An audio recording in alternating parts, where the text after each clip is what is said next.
In this, the First Berserker Khazan video, I'm going to be running you guys through how to use the spear in this game, what my spear build is, what's worked for me. People seem to like the great sword video, so we're doing a spear one here. We'll do a dual wield one afterward. And I'm going to just kind of run you through the ins and outs of what seems to work with this weapon. So just like the previous video, the first thing I want to talk about is the scaling of the weapon. Spears scale with proficiency and willpower predominantly. You can get damage from strength as well, but proficiency is going to give you 3 points of damage per point, and willpower will give you 2.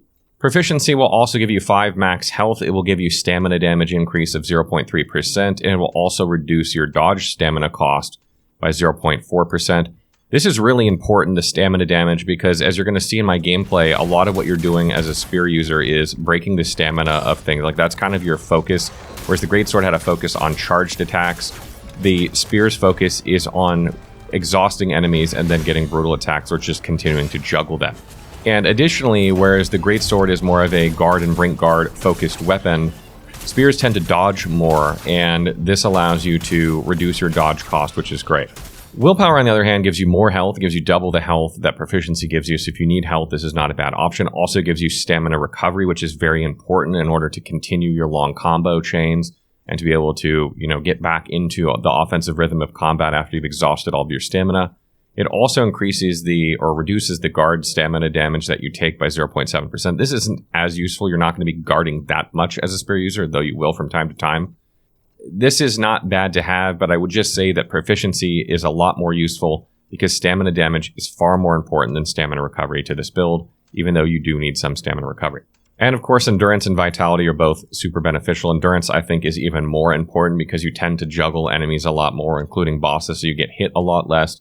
And endurance is also going to improve your stamina recovery, give you extra stamina as well. So endurance is probably the most valuable stat for a spear user early on in the game. Proficiency is not bad to get your damage up. You definitely want to focus on endurance early on in order to get that stamina recovery and to get more stamina. So moving on to the skills, I'll start with the 2 active skills that I'm using first, and then I'll move on to the passive playstyle of this weapon. Keep in mind that you can use whatever skills you want. These are just the ones that I like. The first skill is Shadow Strike, and this kind of attacks twice rapidly for 1 spirit, but what I really like is the Shadow Strike Relics upgrade, which allows you to basically nullify attack in front of you, deal damage, and then get behind the target, positioning you greatly in order to attack them repeatedly where they're kind of in a defenseless position. And I use this far more for the defensive capability, the nullifying the attack and positioning rather than the damage. And this is a great way to turn the tide in a battle where an enemy is pressing down on you, you don't have the spacing that you would normally have as a spear, and suddenly you're in an offensive position where you're prone for attack. Another alternative, if you don't like Shadow Strike, though, is Phantom Heatwave. I don't think you can make a spear video without mentioning this skill. It's a very popular skill because what it does is it auto-brink guards for you for a very short period of time, and you can get an upgrade that will actually make it so you can use it back-to-back so you can brink guard like longer combos and things like that.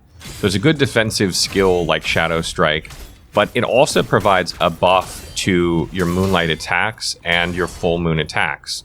So it's not only going to be a defensive skill for you, but it'll be an offensive buff as well, and that should increase your damage as well. So if you don't like Shadow Strike, consider Phantom Heatwave.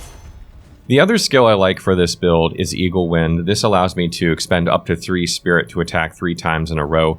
What I find is that you need at least 1 offensive spear skill in order to kind of play the playstyle that I'm playing, which is to keep your combo chains going. A lot of times, particularly early on in the game, you don't quite have enough stamina to get all the way through your attack chain and exhaust an enemy before you can do a brutal attack.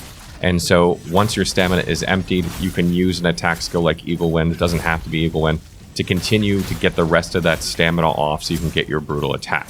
So let's talk about the typical playstyle of the spear. The spear revolves around using something called Moonlight Stance. You always want to have Moonlight Stance active when you're playing as a spear user. And so your playstyle is going to revolve around getting this buff, keeping this buff, and making as much use of this buff as you can. Now, the typical way that you gain this buff is by taking Moonlight, obviously, and then attacking 3 times with Swift Attack, so X, X, X, or square, square, square, and then you will have this buff. Now, this buff only lasts 15 seconds, but what it does is it makes it so that every time you attack, you have an after image that hits as well, and this is going to increase your damage and performance, not only in terms of the damage you deal against bosses, but also the stamina damage you deal. So you want to keep this up at all times to maximize your damage when you're doing your combos. This makes Moonlight Stance Vitality particularly good because it increases your stamina recovery while Moonlight Stance is up, which will allow you to combo chain longer or get back into the fray sooner after you've exhausted all of your stamina, so you're definitely going to want this. Additionally, as you get further down into the skill tree, as you get higher and higher level, Moonlight Stance Persistence will allow you to increase the duration of Moonlight Stance by 3 seconds after you perform a Brink Dodge or Brink Guard. You will Brink Guard sometimes, and you will Brink Dodge a lot, so this is a good upgrade as well. And Moonlight Step is a fantastic passive upgrade that's going to let you to dodge twice in a row. Like, it'll let you dodge back to back while you're in Moonlight Stance. And since you should be in Moonlight Stance like 99% of the time when you're in a boss fight, this just gives you incredible mobility that other weapons don't have. So next, let's talk about Full Moon. Full Moon is so important for this build, and that's because what it does is it changes your charge triangle, your charged Y attack, into a different attack. And this attack is absolutely deadly. It does tons of stamina damage, which is great, but it also a lot of times puts elite enemies and some bosses into a staggered state that allows you to continue juggling them so that you can get long combos off on them without them having the opportunity to respond. Like if you see gameplay of the Viper fight where I'm fighting in phase 1, he literally can't get out of my juggle because every time I do a brutal attack and regain all my stamina, I lead with this attack, putting him back into the staggered state.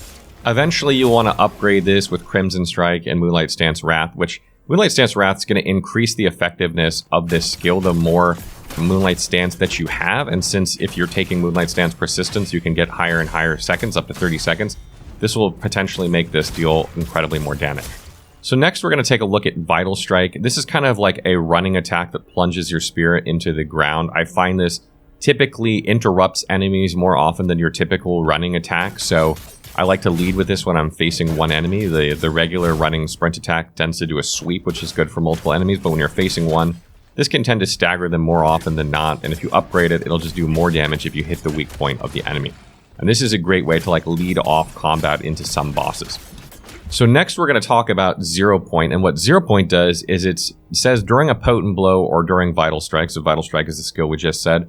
So after you use something like Full Moon or after you do a Vital Strike, if you hit square or you hit X on Xbox, it's going to poke 3 times rapidly, which is fantastic. This is just from one button press.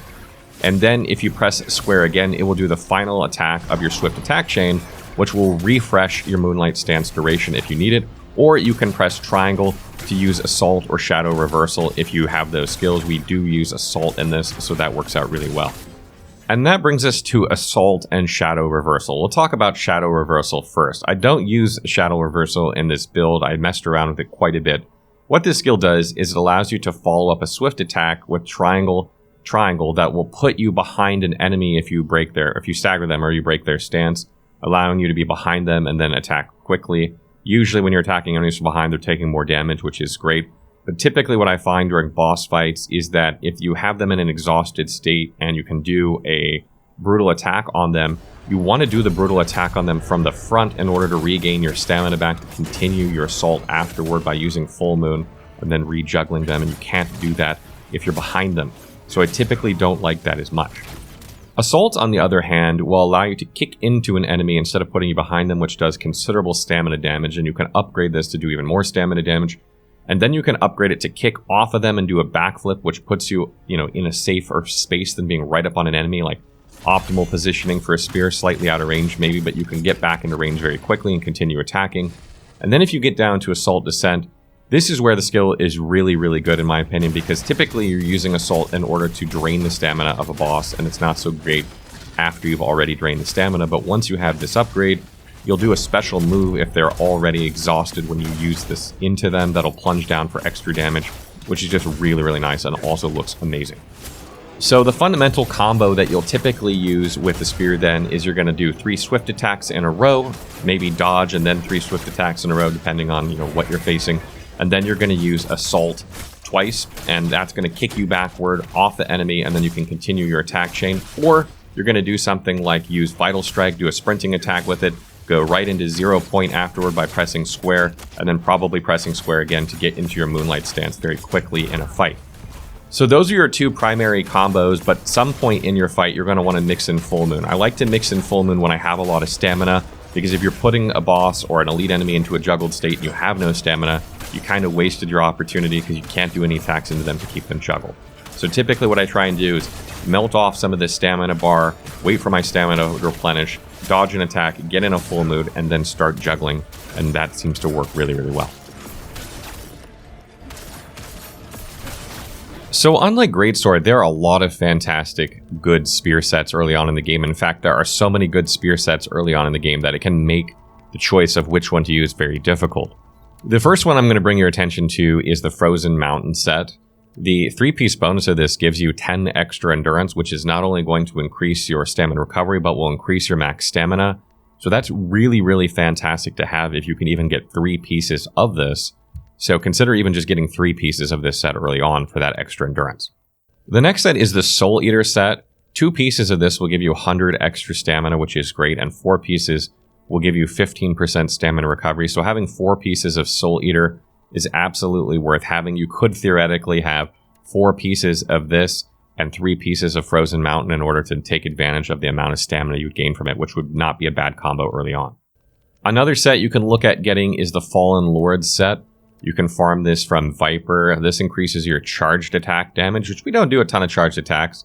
Makes it so that when you brink dodge, your stamina recovery is increased by 25% for 10 seconds, which is great. Stamina recovery is very needed. It increases your damage against exhausted enemies, which you're constantly going for. It increases your full moon damage, which we do use sometimes. I don't use Spiral Thrust in this build, so if you want to use Spiral Thrust as one of your active skills, you can. Or you can stop at 5 pieces, and that is a decent armor set, although I don't think it's as good as the ones I just mentioned. Another fantastic set, which is very easy to get once you get to a certain point of the game, is the Executioner set. This gives you stamina damage. Again, you want high stamina damage on your build in order to be able to juggle and get, bosses into an exhausted state quickly. It replenishes health when you do brutal attacks, which is constantly, and it also increases your brutal attack damage at 5 pieces. So this is not a bad set, or even just having 2 pieces of this would be good. Another really good set is the Butcher set. You don't need all the pieces of this because it's technically a dual wield set, but the 2-piece bonus is Swift Attack Damage Multiplier, 3 is Attack Gain Chain, 5 up to a max of 5 stacks. This increases your damage by 5% per stack and then replenishes once you hit 5. So it's going to increase your damage periodically. And also the 4-piece bonus further increases your Swift Attack damage. Since we do so many Swift attacks with this setup, having 4 pieces of this is also an option. And then lastly, another really good early game set for Spear is the Deep Shadow set. This increases your stamina damage when you're attacking from the front by 15%, which is great. And also just increases your frontal assault damage by 10% with 3 pieces. Gives you some guard penetration. Increases the damage of assault, which is the, put your spear down kick and then flip skill. And then also increases after image thrust at 6 pieces, which is again not a skill that I use, but you could absolutely use that active skill if you want, or you could just go with 5 pieces. This is a very heavy set though it can affect your agility, which will reduce your stamina recovery, so it's maybe not as recommended as other sets. When it comes to your Phantom, Keshta the Unyielding is absolutely phenomenal for this, particularly early on since you don't have access to many other ones, because stamina recovery is just so important. And it also increases your stamina recovery when you've exhausted all of your stamina, which is going to be constantly because you just chew through your stamina during combos. And once you've awakened it a second time, it'll restore stamina by 15% when an enemy is exhausted, which you'll do constantly. So having stamina is a big part of the long combo chains of the Spear, so this is absolutely a great one to have. So that wraps up our video on my Spear build, what's worked for me, kind of the fundamentals of using the Spear. We will do a dual wield video as well, as soon as I get a little bit extra time. Hope you guys enjoyed this one. If you have further questions about the Spear, or if you have suggestions for other players, please leave them in the comments, and I will try and respond to them as soon as I can.